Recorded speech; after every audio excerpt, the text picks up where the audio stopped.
The Radio Memories Network is brought to you in part by Liberated Syndication, podcast publishing made easy, libsyn.com. That's libsyn.com. Journeys into American history. A restless white youth raised by Indians, Natty Bumppo is called Deerslayer for the daring that sets him apart from his peers. But he has yet to meet the test of human conflict. In a tale of violent action and superbly sustained suspense, the harsh realities of tribal warfare force him to kill his first foe, then face torture at the stake. Still yet another kind of initiation awaits him when he discovers not only the ruthlessness of civilized men, but also the special danger of a woman's will. His reckless spirit transformed into mature courage and moral certainty, the Deerslayer emerges to face life with nobility as pure and proud as the wilderness whose fierce beauty and freedom have claimed his heart.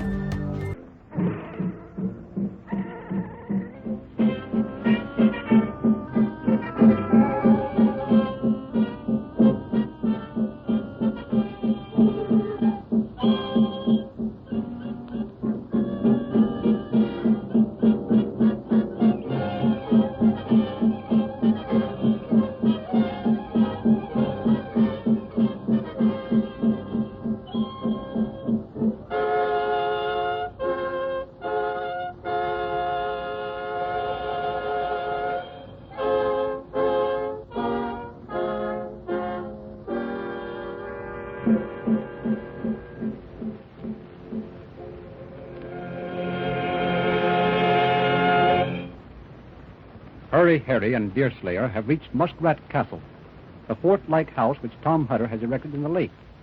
But the Hutters are not at home. Harry finally locates them in an outlet of the lake where they are fishing. The old man is soon acquainted with conditions in the forest, and their large flatboat, called the Ark, is headed back toward the lake when Deerslayer suddenly sights a number of painted Indians lined up on an overhanging tree.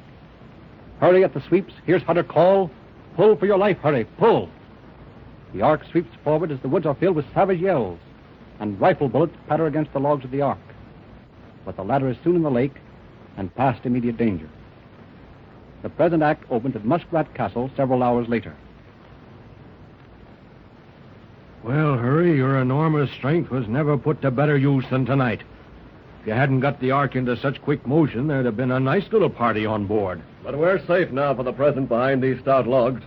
There's not a canoe on the lake that I don't know where it's hid. There are two, but they're so snug in hollow logs that they'll ne'er be found. There's no telling that, Harry. A hound is not more sartain on the scent than a redskin. It'll be a tight log that will hide a canoe from his eyes. You're right, Deerslayer. Judith, find our friends food. A long march gives a sharp appetite. We're not starving, Master Hutter. We just filled up as we reached the lake. Nature is nature and must be fed. Judith, see to the meal. And take your sister to help you. We'll have something ready, Father, shortly.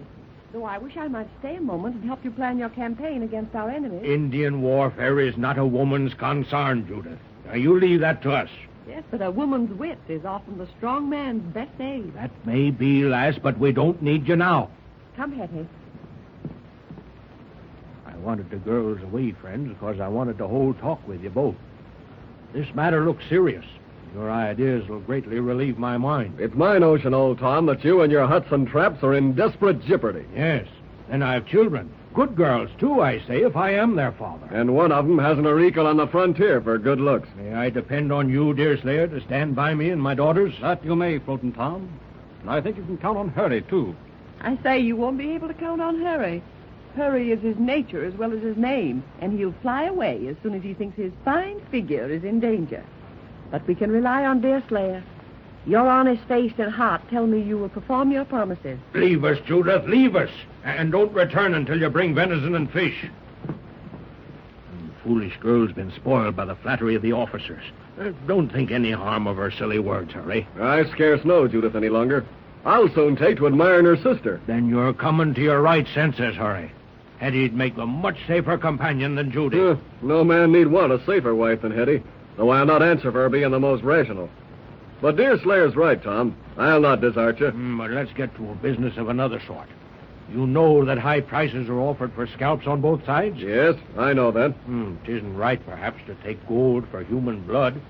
Yet, when mankind is busy killing one another, there can be no great harm in adding a little bit of skin to the plunder. What's your sentiments, Harry, touching this point? You make a mistake, old man, in calling savage blood human blood.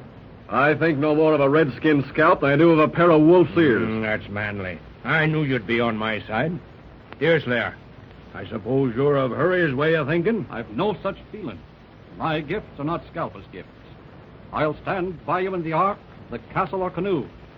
But I'll not unhumanize my nature by falling into ways that God intended for another race. Harry, that's a lesson you might learn and practice to advantage. Move further off, Judy. Now, no more of this. We're bound to talk of matters unfit for a woman to listen to. Hurry, the young man's entitled to his belief. We can leave the children in his care. There's a large party of these savages on the shore, but they may be hunters who've been out so long they haven't heard of the War of the Bounty. In which case, why was their first salute an attempt to cut our throats? We don't know that their design was so bloody. It's natural and easy for an Indian to fall into ambushes. I saw the Mingos, and they were in their war paint. They're on the trail of mortal men, and not deer. Oh, I didn't see the paint. If Deerslayer says it was paint, then paint it was. Yeah, but I saw the print of women's moccasins. Would they have women with them if they were on the warpath? It may be that the warriors have come out to call in their women and children, to get in an early blow.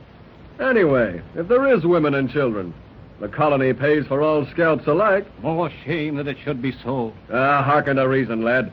The savages scalp your friends. Why shouldn't we scalp? One good turn deserves another. Ah, Master Harry, is it religion to say that one bad turn deserves another? I'll never reason against you, Judy, for you beat me with beauty if you can't with sense. Here's the Canadas paying their Indians for scalps, and why not we pay... Our Indians. Oh, Father, think no more of this, and listen to the advice of Deerslayer. Deerslayer, you're young and don't understand the ways of the forest. If your enemy be fierce, then you must be fiercer. That's not the missionary teaching. Some of the Moravians say that if you are struck on... That for your Moravian missionaries. Who ever heard of mercy for a muskrat? Where's your tinder, Tom? Let's have a light. Yeah, hold hard, Harry. We want no lights tonight. May prove a beacon to our enemies. Well, we ought to be safe enough here in the castle. On open daylight, I shouldn't fear a host of savages. What with 3 or 4 trusty weapons, and killdeer in particular. But it's different at night. A canoe might get on us unseen. But the enemy has no canoe, Tom. You know that. There are only 5 canoes in these parts, and we have 3 with us, and the other 2 are housed on the shore in hollow logs, safe from the eyes of even prowling redskins. But in the morning, they'll leave no likely place unexamined. The Indian don't live that can find a canoe that's suitably wintered. My opinion is that these canoes should be got off to the castle, and the sooner it's done, the better. What do you think, Deerslayer? I agree with Tom, and I'll follow you, Hutter, even into the Mingo camp on such an hour. Well, I don't expect you'll prove much of a warrior, Deerslayer, though your equal with bucks don't exist in all these parts. We'll see, Harry, we'll see. At any rate, you can use a paddle, and that's all we'll ask of you tonight.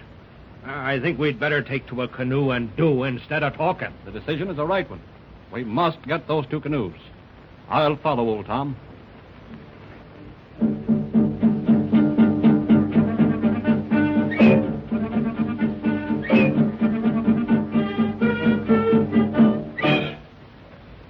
Lay on your paddles, men, and look about for a moment. You must be all eyes and ears, for these varmin have noses like bloodhounds. There'll be signs of a campfire if they've stopped near this bank. Or at least there should be smell of wood smoke. You sent anything, Harry? Not a thing. Unless I be mistaken, the first canoe lies about 50 yards west. There's a piece of gravel beach just ahead. Pull up there and we'll reconnoiter a bit. You stay with the bark, Deerslayer, while Hurry and me look about. It's quiet as death. If they're about here, they certainly are giving us no warning. Is that the log just below you there? This is it. Here in this linden. Hand me the paddles first, and then draw the boat out with care. The wretches may have left it for a bait after all. Keep your rifle handy. If they attack, we want to unload the piece at them at least. All right. Now move slow when you get your load. Ready? All safe, Deerslayer. 1 boat less for the enemy.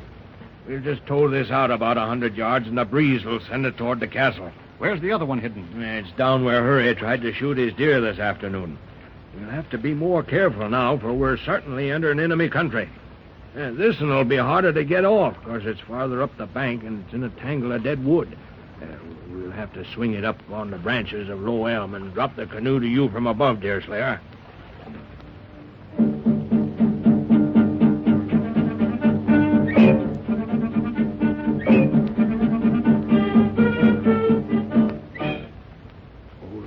easy, lad, while we swing up. I hope the enemy are not close. No woodsman could perform this feat with enough silence not to give away his position. Can you see your way, Hurry? No, but I got feelers. Hey, what's that? Oh, don't be womanish. It's an owl. Stop talking and feel out for the log. Here it is. The boat? Snug as a bug. Give me a lift. Come along. Ahoy below there, Deerslayer. You ready? Let her down. Now we've treed the scamp. If they want to visit the castle, let them swim. We'll strike for the Ark, Deerslayer, and you can follow. Let us paddle along the south shore first and see if we can find a sign of encampment. I suggest you look into the bay first. We're not sure of that quarter yet. You'd not better go along, lad, 'cause there may be trouble. I think I'd better go along, as I agreed. Well, I'm thinking of the gals. They must have your protection if anything happens to us on this excursion. I advise you not to land, Hutter. That all depends, son. Look, Tom. Through those alders on the right. It's a dying brand. It's the remains of a campfire. I'll wager there's enough bounty sleeping around that fire to make us rich. You land us, Deerslayer, and let us do a bit of warpath for ourselves. You're right, Harry. Do as we say, Deerslayer. Land us. We'll call if we find danger we can't find a way out of. I wish you wouldn't undertake this matter, Tom. Your wishes can't be allowed. There's bounty money in that camp, and that ends the matter. I'll paddle off in the lake and wait for a signal. This is good. Now, shove off now, Deerslayer. You follow me, Hurry. This little excursion needs caution. We might find the place deserted. There are only women around that fire. Our work will be easy. If there are any braves, we'll have to move fast. How far away do you judge the fire to be? Oh, just a few yards. There isn't enough light to give much information. Well, if it's a war party, they must have sentinels. Shh. I can see figures now. Braves? Squaws, I think. Then our work will be easy. Unless the men are watching from behind these trees. Look out for that root, Hurry. Look out. There. We're coming, Tom. It's a fight for our life now. Come on, you painted reptiles. We'll see if a dozen of you is a match for Harry. Fight your way to the oak, Harry. We'll give them the slip. There, slippery devil. It's skin's grease. There, take that for your cunning. This way, Harry. There's three of the varmints on me. I can't handle them all. Hey, there's a mountain on me. Let up, you painted reptiles. Let up. I'm tied like a slow log now. There, stop choking me. Where's Deerslayer? He mustn't come ashore. Keep off the land, lad. Keep off. The gals depend on you now. Keep off and aid my children.